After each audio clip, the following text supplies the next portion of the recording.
자, 정부가 최근에 지금 아파트 가격이 폭등하니까 여러 가지로 불이 났습니다. 그래서 이렇게 손을 댈 수 없을 만큼 폭등할 거라 생각도 못 했던 것 같아요. 자, 뒤늦게서 이제 아파트 가격 잡는다고 난리가 났는데, 자, 그 중에 이제 몇 가지 정책을 보면 부동산 급등에서 강남 외에도 용산도 토지거래 허가구역으로 하느냐, 이런 지금 이야기까지 나오는 거예요. 자, 그러면서 지금 이 강남 3구 용산을 합쳐서 토지거래 허가구역으로 지금 이야기를 하고, 이번에 그린벨트를 풀어서 아파트를 짓는 세곡, 내곡, 우면동 등에도 토지거래 허가구역으로 하겠다, 이렇게 입장을 밝히고 있습니다. 자, 그런데 실제 올해 상반기 전국 주택 매매 거래에서 아파트 비율이 76%를 돌파해서 역대 거래된 집의 76%가 아파트인 최고 기록을 세웠습니다. 그래서 전세 사기 여파로 거래가 아파트에만 집중되면서 아파트 값이 수도권에서 지금 올라갔다, 이렇게 봐야 되는 거예요.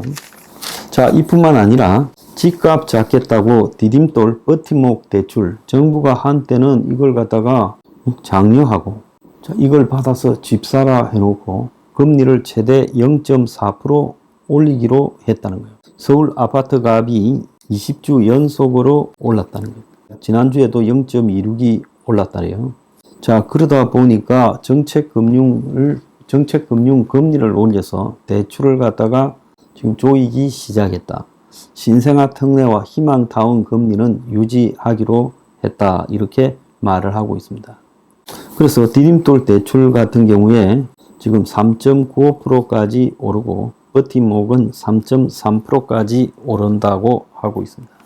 또 한편으로는 정부가 부동산 PF를 갖다가 6개월 내에 정리하겠다, 자, 그렇게 해놓고 부실사업장을, 이걸 또 건설업계가 시한이 너무 엄격하다라고 우려를 하자 설거머니 6개월 안에 정리 안 해도 된다라는, 즉 탄력적으로 설정을 허용한다고 발표를 했어요.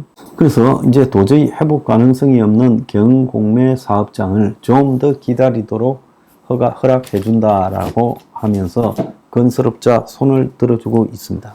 건설업자가 이 공사비 갈등을 지금 여러 군데 재건축 사업장 등과 재개발 사업장에서 일으키고 있는데, 전문가를 파견하지만은 중재 강제성이 없어서 전문가 파견해봤자 아무런 실효가 없이 건설업자에 지금 휘둘리고 있다라는 이야기도 들려요.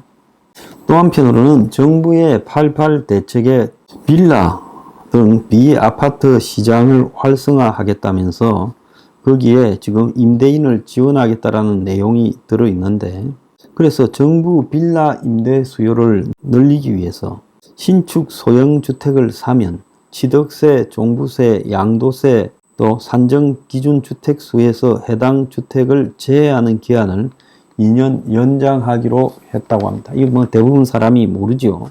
그러니까 빌라 사는 사람한테 세제 혜택을 주고 그야말로 파격적인 특혜를 줄 거니까 빌라 사라고 유도하고 있고, 정부도 11만 채를 구매하겠다, 이렇게 그래서 매입 임대하겠다 했지요. 그래서 기존 소형주택을 2027년 12월까지 구입해서 등록 임대주택으로 등록하면 세금 산정 시 주택수에서 빼주기로 했다는 거예요. 그래서 전용 면적 60평방미터 이하, 취득가격 3억, 수도권 6억 이하인 다가구 다세대주택, 도시생활주택, 주거용 오피스텔 등이 이런 소형주택에 해당된다는 거예요. 그래서 세제 혜택이라는 단건으로 빌라 임대 수요 정상화를 지금 하고자 하는 포석이라는 겁니다. 그렇지만 시장에서는 이런 정부의 꼬임에 넘어가서는 안 된다. 지금 아쉬우니까 1주택에서 제외해 준다고 그 1주택 제외 단건까지 던지지만 정권이 바뀌면 말짱 도루묵이 될 거다. 그간에 이 소급 적용도 하더라. 그러니까 이 달콤한 정부의 사탕 발림에 넘어갔다가 빌라 임대인이 될 경우 도매금으로 나중에 지금 얻어맞을 일이 될 수 있다는 겁니다. 그래서 정부가 이런 얄팍한 수를 써가지고 현 상황을 넘기려고 해서는 안 된다는 거예요.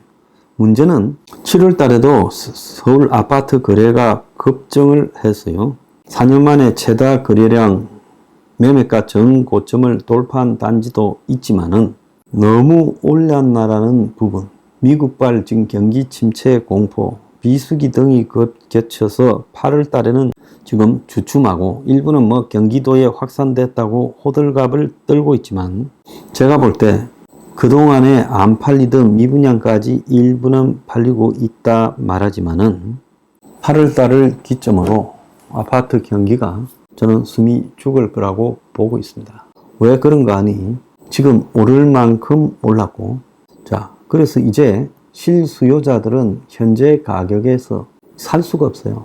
지금 이제 투기 수요들만 난무하고 있다고 보고 실수요자들이 정부가 금리도 올리고 규제로 이제 방향을 틀고 있는 상황에서 이런 상황에서 계속 달라들어서 사지는 않을 거라고 보고 있습니다. 자, 그래서 실수요가 빠진 자리에 이제 투기 수요만 남아 있는데 이 투기 수요는 실수요가 받쳐줄 때 돈을 벌지 실수요가 빠져버리면 투기꾼들은 이제 김이 빠지죠. 자, 거기에다가 미국발 경제 위기 조짐이 몇 차례 더 올 건데 이런 양상에서 매우 민감한 투기꾼들이 계속 아파트를 사지는 않을 거라고 보고 있습니다. 지금 이제 끝물이다라는 것을 잘 알아야 돼요. 자, 그런 것도 모르고 계속 이 아파트로 고 하다가는 나중에 이제 불쌍해질 수가 있어요. 전 국민이 아파트를 바라보는 이것도 지금 매우 잘못된 풍조라는 거예요. 지금 한국 같은 상황에서 국민의 주거 형태 중에 가장 지금 우월한 주거 형태가 아파트. 자, 그 이전에는 상당수가 빌라도 살고 다세대 다가구 주택에 살았죠. 그런데 이제는 전부 아파트로 가야 된다고 하고 있습니다. 근데 여기에 이제 전세 사기를 방치한 정권이 일조했죠. 그래서 정부 입장에서는 겉으로는 규제 지금 한다고 쇼하지만 실제로는 미분양까지 일부 해소되고 있는 현재 아파트 값 상승이 굉장히 지금 부동산 PF 문제나 미분양 문제 해결에 유리한 상황이라고 보고 속으로는 즐길 거라고 보고 있습니다. 근데 부동산 PF 사정은 현재 일부 지역 아파트가 오르는 것과 관계없이 이 PF 부실 파장이 심각해서 중소 캐피탈사를 중심으로 건전성 유동성이 악화되어 파산이 임박했다는 소리가 있어 금감원이 지금 조사에 들어간다라는 이야기가 있고 지금 저축은행의 PF들이 문제가 있는 게 많아서 일부 저축은행들이 이 꼼수 매각을 하고 있다는 거예요. 그래서 자기들끼리 팔고 사는 척 하면서 마치 처분이 된 것처럼 꼼수를 피우고 있다. 그래서 그 꼼수 매각 단속에 들어간다는 거예요. 자, 그런데 옥석을 가리자 부동산 PF의 내관이 굉장히 심각하다라는 게 드러나고 있다는 게 여기저기 있어요. 여신 정용 그 회사들 카드스 8개사, 캐피탈사 51개의 공시를 취합한 결과 지금 여신 등록회사에서만 4,200억의 부실 채권이 발생했다는 겁니다. 신협의 건설업 대출 연체율이 10%대로 급등해서 이 상호금융인 신협이 신용협동조합이 PF 부실 우려가 매우 커지고 있다라는 소리도 들려요. 그래서 정부가 PF 보정을 30조에서 35조로 확대하고 지방에는 CR2처를 출시하고 또 PF 부실 정리 속도 조절해서 6개월 안에 안 해도 된다고 물러나면서 집값이 오르는 걸 갖다가 뚝 두면서 집값이 오르다 보면 PF 사업 현장도 회복될 거라는 기대를 정부가 하고 있다는 걸 스스로 속을 노출시켰어요.